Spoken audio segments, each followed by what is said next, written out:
Waspadalah guna telefon ketika pemandu bas ditahan.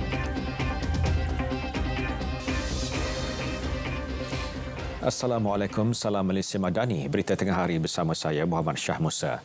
Dua lagi pendatang tanpa izin yang melarikan diri dari depo sementara imigresen Bido pada Khamis lepas berjaya ditahan. Ini menjadikan jumlah keseluruhan tangkapan 41 orang setakat pagi ini. Ketua Polis Perak, Datuk Seri Muhammad Yusri Hassan Basri mengesahkan perkara itu, berkata dua tangkapan terbaru itu dibuat pada awal pagi ini. Katanya kesemua 41 tahanan yang merupakan etnik Rohingya dibawa ke Ibu Pejabat Daerah Tapah untuk tindakan lanjut. Dalam kejadian pada 9.50 malam 1 Februari lepas, ramai 131 tahanan terdiri dari etnik Rohingya, warga Myanmar dan Bangladesh meloloskan diri dari depo imigresen sementara Bido. Seorang pemandu bas ekspres menerima padah apabila ditahan anggota penguatkuasa Jabatan Pengangkutan Jalan JPJ Kedah kerana menggunakan telefon bimbit semasa memandu. Kejadian berlaku ketika bas berkenaan yang sedang membawa penumpang itu dalam perjalanan dari Alor Setar ke Ipoh semalam. Pengarah JPJ Kedah Aman Shah Hashim berkata ketika dalam perjalanan, pemandu bas tersebut dikesan menggunakan telefon bimbit semasa memandu. Perbuatan pemandu bas ekspres itu berjaya dirakam anggota JPJ yang melakukan ops penyambaran Tahun Baru Cina 2024. Jelas beliau pemandu bas telah dikenakan tindakan di bawah Sub-Kaedah 17A1 Kaedah Lalu Lintas Jalan 1959 iaitu penggunaan telefon bimbit alat komunikasi semasa memandu. Pemandu itu di kompaun RM300 dan penambahan mata demerit dalam sistem kejara. Dalam satu lagi operasi penyamaran bas menuju ke Kuala Lumpur, seorang pemandu bas telah dikenakan tindakan kerana merokok semasa memandu. Tegas Aman Shah, penguasaan berterusan terhadap kenderaan perdagangan akan diteruskan dalam usaha mengurangkan risiko berlakunya kemalangan. Polis Diraja Malaysia PDRM komited akan terus mempergiatkan usaha dalam menurunkan kadar jenayah di seluruh negara, termasuk di daerah Kelang. Ketua Polis Negara Tan Sri Razarudin Husin berkata pihaknya tidak akan membenarkan stigma negatif terhadap Bandar Kelang berterusan sehingga mencetuskan kebimbangan orang ramai. Nak bersihkan bandar ini supaya stigma dan perception ini hilang. Bahawa ini bukannya Bandar Columbia. Ini tetap lagi Bandar Kelang, Bandar Diraja. You must put that one in mind. Kita akan tentukan bahawa Kelang ini bersih. InsyaAllah. Beliau berkata demikian pada sidang media selepas program Walkabout di Pasar Pagi Pandamaran Kelang pagi tadi. Tegasnya lagi masyarakat memiliki hak untuk melapor sebarang salah laku melibatkan pegawai dan anggota PDRM. Sekiranya mana-manalah pegawai polis termasuk diri saya. Saya pun polis. Termasuk diri saya, sekiranya saya melanggar undang-undang, saya tidak mengikut peraturan, laporkan. Kita tak. Kita tak mau kondon apa yang anggota pegawai, anggota kita ataupun diri saya sendiri buat. Laporkan kalau tak betul. Laporkan supaya kita boleh menyiasat. Tan Sri Razarudin bersama timbalannya Datuk Seri Ayub Han Maidin PC meluangkan masa hampir sejam beramah mesra dan menyantuni masyarakat setempat. Terdahulu, lebih 1,000 anggota PDRM turut serta dalam program #Geng Subuh Macam Jumaat yang dianjurkan di Masjid Bukit Aman pagi tadi. Ketua Kepala Negara Tan Sri Razarudin Husin menyifatkan program itu mampu memberi impak positif kepada pembentukan ummah khususnya dalam kalangan pasukan dan masyarakat amnya. Solat berjemaah merupakan satu syiar yang perlu ditunaikan oleh umat Islam dan merupakan satu wasilah atau cara untuk memupuk kebersamaan, muhabah, perpaduan serta semangat kerjasama di dalam konteks kesatuan ummah. Bertepatan dengan tema polis dan masyarakat berpisah tiada, majlis pada hari ini dilihat mampu mendekatkan PDRM di hati masyarakat. InsyaAllah besar harapan saya agar aktiviti seumpama ini dapat diteruskan secara istiqamah pada masa-masa yang akan datang. Hadir sama dalam program #Geng Subuh Macam Jumaat ialah Timbalan Ketua Polis Negara Tan Sri Dato' Sri Ayub Han Maidin PJ. Larian kemakmuran dan sukan rakyat sempena Karnival Rakyat Pahang di Dataran Sayangi Kuantan mendapat sambutan menggalakkan dengan penyertaan lebih 3,000 orang pagi tadi. Kedatangan Tengku Mahkota Pahang, Tengku Hasanah Ibrahim Alam Shah, Al-Sultan Abdullah Riayatuddin Al-Mustafa Billah Shah turut menambahkan kemeriahan program. Aktiviti senam aerobik sebagai permulaan program pada pagi tadi turut disertai Tengku Mahkota Pahang. Program diteruskan dengan pelepasan 256 peserta berbasikal yang disempurnakan Tengku Hasanah Ibrahim Alam Shah. Baginda turut bersama-sama menyertai larian sepanjang 10 km. Pelbagai aktiviti dianjurkan sepanjang larian kemakmuran dan sukan rakyat melibatkan setiap lapisan masyarakat dan umur.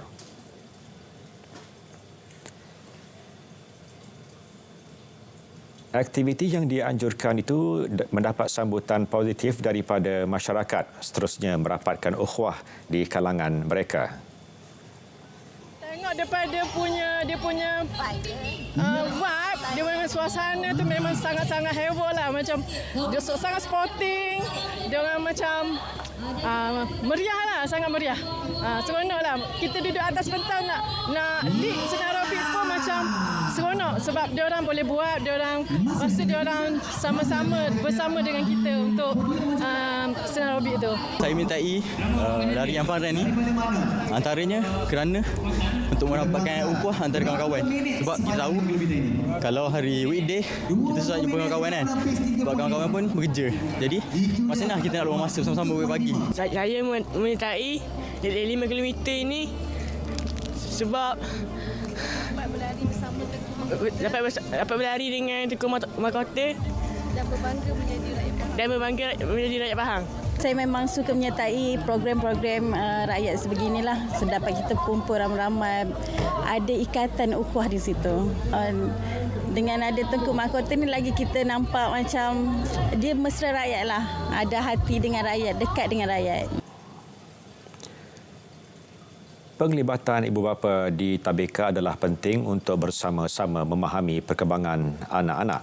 Melaluinya akan mewujudkan kesinambungan pembelajaran di tadbika dengan amalan di rumah. Timbalan Pengerusi Perbadanan Labuan Sim Sudin Sidik berkata pendidikan awal kanak-kanak merupakan pelaburan cukup penting ibu bapa dalam menjadikan generasi yang mempunyai daya ketahanan menghadapi cabaran dalam pelbagai aspek selain menumpukan perhatian dan membina daya intelek kanak-kanak ini. Beliau berucap pada Majlis Hari Apresiasi Tadbika Kemas 2023-2024 di Dewan Konvensyen Yujana Kewangan Labuan pagi tadi. Beberapa instrumen telah diaplikasikan pihak Kemas seperti pentaksiran Prasekolah Kebangsaan IPPK, instrumen kesediaan murid ke tahun 1 IKMTS. Pemilihan lagu tidak tepat antara faktor utama peserta bintang RTM 2024, Akmal dan John tersingkir pada minggu keempat malam tadi. Tegas juri tetap Datuk Syafina Selamat, peserta perlu terus konsisten kerana bintang RTM 2024 merupakan pertandingan berprestij dan bukannya persembahan biasa. Bintang RTM mencari bakat yang menyelah dengan keistimewaan tersendiri meliputi kemantapan vokal dan dinamik dalam nyanyian.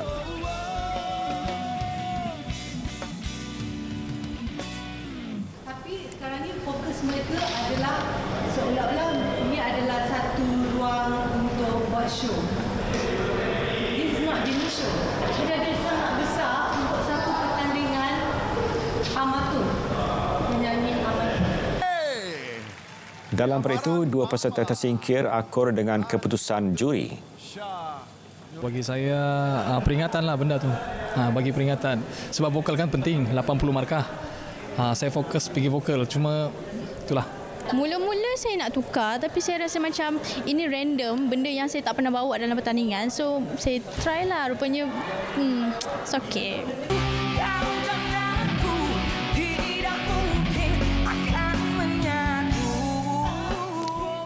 6 daripada 10 kumpulan berjaya layak ke peringkat akhir pertandingan seni warisan Cempuling 2024 selepas memenangi saingan separuh akhir di Auditorium MBSA Shah Alam.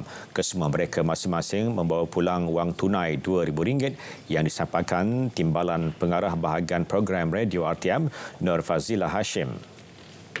6 pasukan ke peringkat akhir adalah Floria Harmony, Cempuling Seri Rantau, Warisan Irama Damai, Suara Cempuling, Sungai Kajang, Tanjung Karang, Damar Wulan dan Gemala Kusis yang bakal berlangsung pada Mei nanti.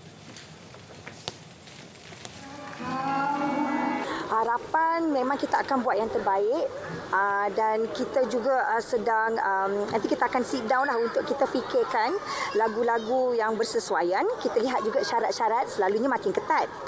Sama ada gubahan sendiri ke ataupun mungkin ada beberapa lagu yang telah ditentukan oleh pihak padat dan penganjur. Kita lihat nanti macam mana. Apa pun memang kita akan berusaha dan akan buat yang terbaik demi untuk anda semua. Dan pada orang kampung saya, Antau Panjang Kelang, kami bawa nama Kampung Antau Panjang ke final. InsyaAllah kita jumpa di final bulan 5 nanti. InsyaAllah kami akan buat yang terbaik. Dan komposer saya, Balan, insyaAllah akan setting kita punya lagu yang best-best untuk menghiburkan semua. Dan matlamat kami untuk Cempuling Seri Rantau ni ke arah yang kalau boleh international lah. Amin, insyaAllah. Dan kita mengharapkan usaha untuk kita mempertahankan seni warisan Cempuling ini dapat diteruskan dan kita akan menanti 6 peserta terbaik tadi pada bulan Mei nanti kita akan saksikan dan insya-Allah berlangsung di Kota Media RTM. Semestinya kami akan berikan satu perbezaan dari segi persembahan untuk peserta-peserta akhir dan kita akan melibatkan director board. Kita akan memikirkan bagaimana cara lagi untuk kita menarik anak-anak muda yang dah dewasa pun untuk mengenali Cempuling, seterusnya memantapkan seni warisan Cempuling. Program anjuran Radio Malaysia Selangor FM dengan kerjasama Perbadanan Adat Melayu dan Warisan Negeri Selangor ataupun Padat itu bakal diperluas bagi menarik lebih ramai golongan muda.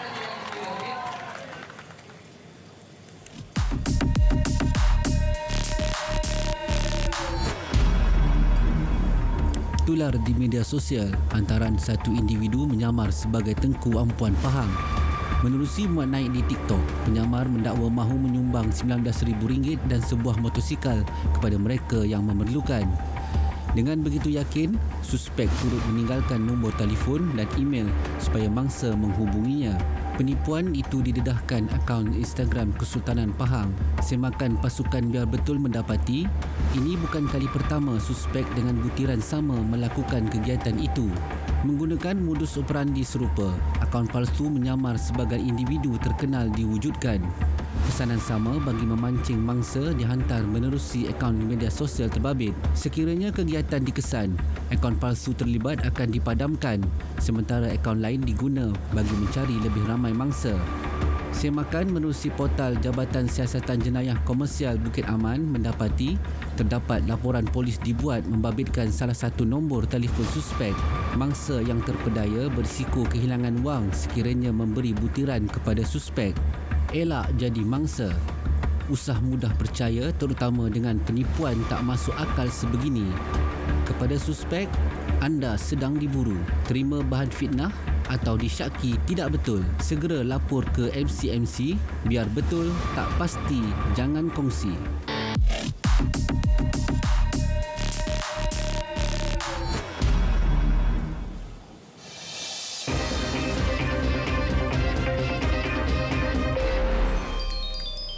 Tenaga Nasional Berhad TNB dan syarikat Jepun IHI Corporation berkolaborasi merintis projek pembakaran bersama berskala kecil. Projek tersebut dijalankan di Stesen Jadikuasa Sultan Azlan Shah, Manjung, Perak dan Stesen Jadikuasa Tuanku Mukhris Port Dickson Negeri Sembilan. Kajian Fasa Front End Engineering Design FEED yang dijangka selesai April 2024 mengesahkan kebolehkelaksanaan teknologi ini serta mempamerkan komitmen TNB dalam penyediaan solusi tenaga lestari. Selepas berjaya dengan ujian pembakaran 1% biomas, TNB melangkah ke peringkat seterusnya dengan pembakaran bersama melibatkan 1% amonia dan 2% biomas. Ia dijangka mampu mengimbangi pelepasan karbon bersamaan 71,000 unit kenderaan setahun. Fasa pembakaran bersama peringkat awal dijadualkan pada suku ketiga tahun 2026 selepas selesai kerja-kerja pengubahsuaian stesen jana kuasa. Inisiatif itu selaras sasaran pengurusan karbon TNB menjelang 2035. Sistem pangkalan data utama PADU merekodkan jumlah pengemaskinian maklumat individu seramai 2.51 juta orang setakat ini. PADU dalam hantaran di laman Facebook yang memaklumkan Selangor merekodkan jumlah tertinggi iaitu seramai 0.40 juta individu. Diikuti Sarawak 0.33 juta, Johor 0.25 juta, manakala Perak dan Sabah masing-masing 0.22 juta individu. Orang ramai boleh mengemaskini maklumat mereka dalam sistem PADU menerusi laman sesawang www.padu.gov.my. Tempoh kemaskini akan dibuka sehingga 31 Mac.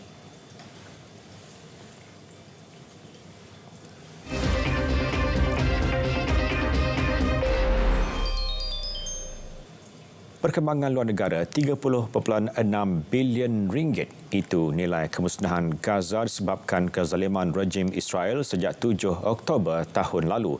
Kemusnahan meliputi lebih 360,000 unit kediaman dengan 75,000 daripadanya hancur selepas dibedil Zionis. Genap 120 hari serangan semalam, hampir 400 sekolah dan universiti menjadi sasaran bedilan.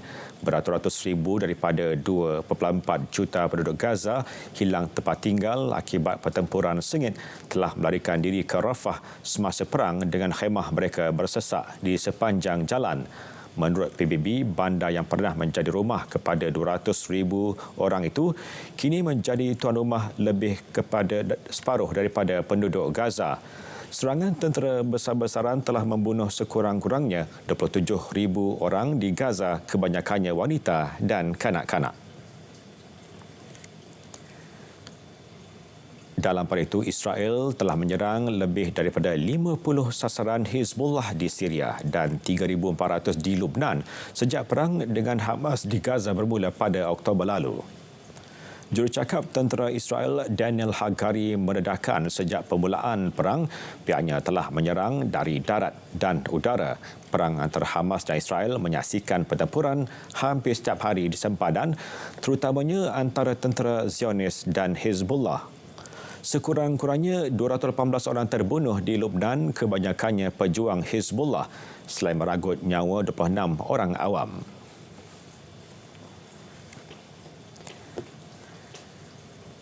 Sementara itu, di Rusia sekurang-kurangnya 20 maut dalam serangan Ukraine ke atas bandar yang diduduki Lysychansk. Menurut pegawai Rusia, kira-kira 10 yang lain cedera ketika operasi menyelamat diteruskan bagi mencari mangsa dari bawah runtuhan bangunan yang menempatkan kedai roti. Lysychansk di wilayah Luhansk jatuh ke tangan tentera Rusia selepas pertempuran 6 bulan dalam serangan Moskow pada 2022. Timbalan pengurusi pertama kerajaan wilayah Luhansk, Yuri Godvin berkata, pihaknya dengan Amercom serantau menyediakan semua bantuan yang diperlukan untuk membersihkan runtuhan. Misi paling penting ialah menyelamatkan nyawa, khususnya individu yang terperangkap.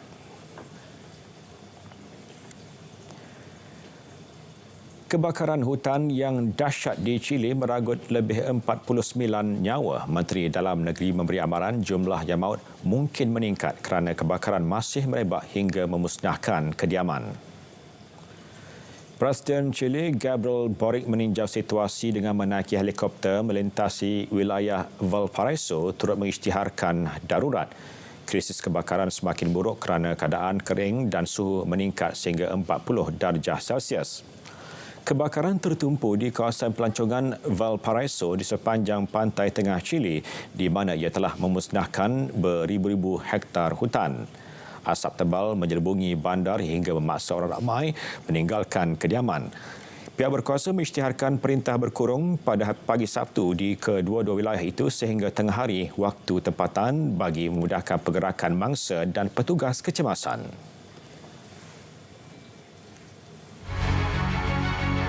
Kita perkenalkan sistem padu pangkalan data utama. Pertama, ia selaras dengan pendekatan dan dasar transformasi digital.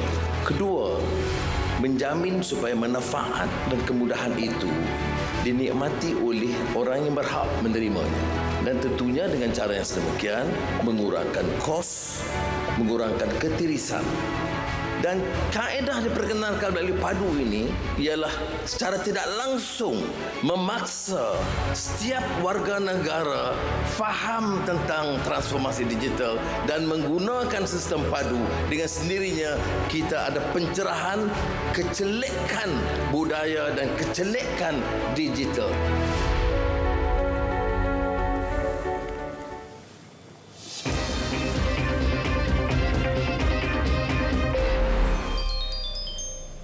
Beralih ke berita sukan, menjelang Liga Malaysia musim ini, Negeri Sembilan FC menamatkan kontrak semua pemain import yang beraksi bersama pasukan berkenaan dalam saingan Liga Super musim lalu.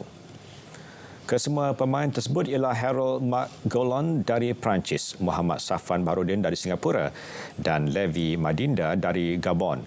Turut menerima nasib sama Anselmo Arruda da Silva dan Vinicius Leonel da Silva yang beraksi dalam pasukan bawah 23 tahun serta Yusof Azjari dan Het Teong. Menurut satu kenyataan di laman Facebook rasminya, Negeri Sembilan FC memaklumkan kesemua pemain import tersebut tidak akan bersama pasukan bagi mengharungi saingan musim ini. Sebelum ini, Negeri Sembilan FC turut menamatkan kontrak ketua jurulatihnya K. Devon, namun sehingga kini kelab belum mengumumkan pengganti jurulatih berkenaan.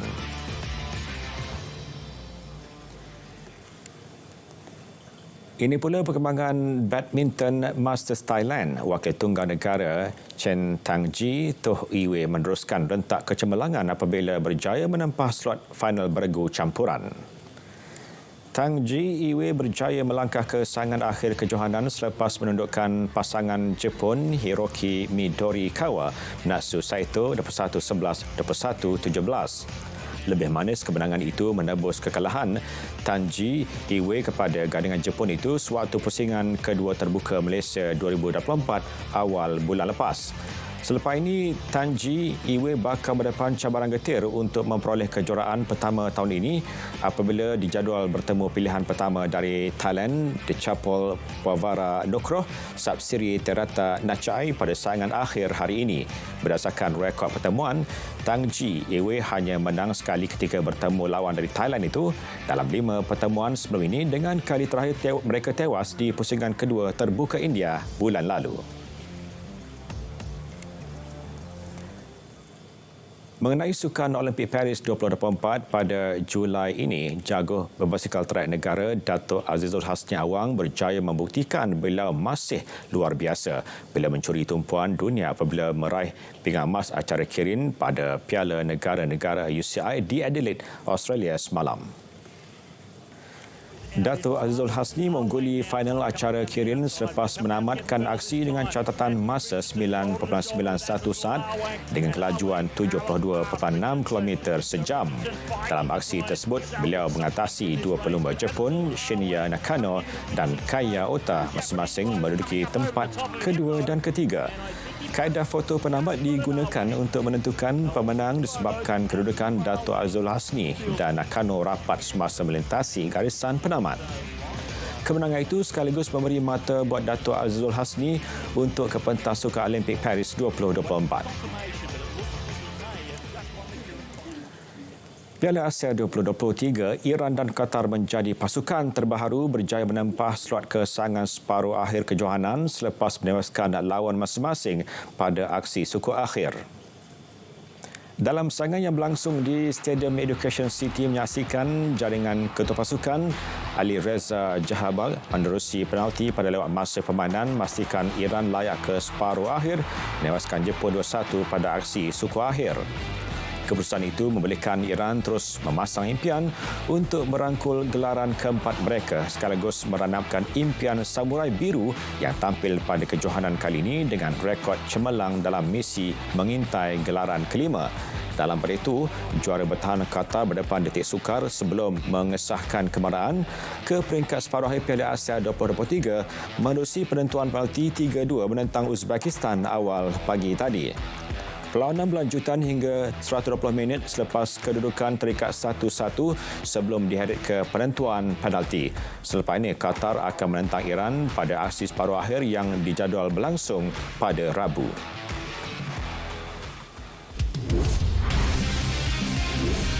Atlet berkorban demi masa dan tenaga mereka untuk negara kita, Jit.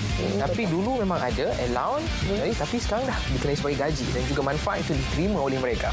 Tapi sejauh mana dia sebenarnya kan nak membantu atlet pada masa yang sama, nak pastikan juga sebenarnya banyak lagi pencapaian-pencapaian yang akan dilakar dan bukan tu saja sebenarnya kita nak cerita mengenai bukan lagi sekadar mencari pengalaman bila bertanding tu. Okey, jadi kami akan bincangkan untuk anda.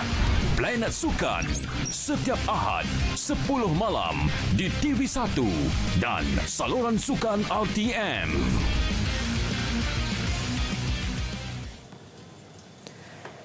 Berita tengah hari berakhir di sini. Dari Sungai ke Segara, Palestin pasti merdeka. Assalamualaikum dan salam Malaysia Madani.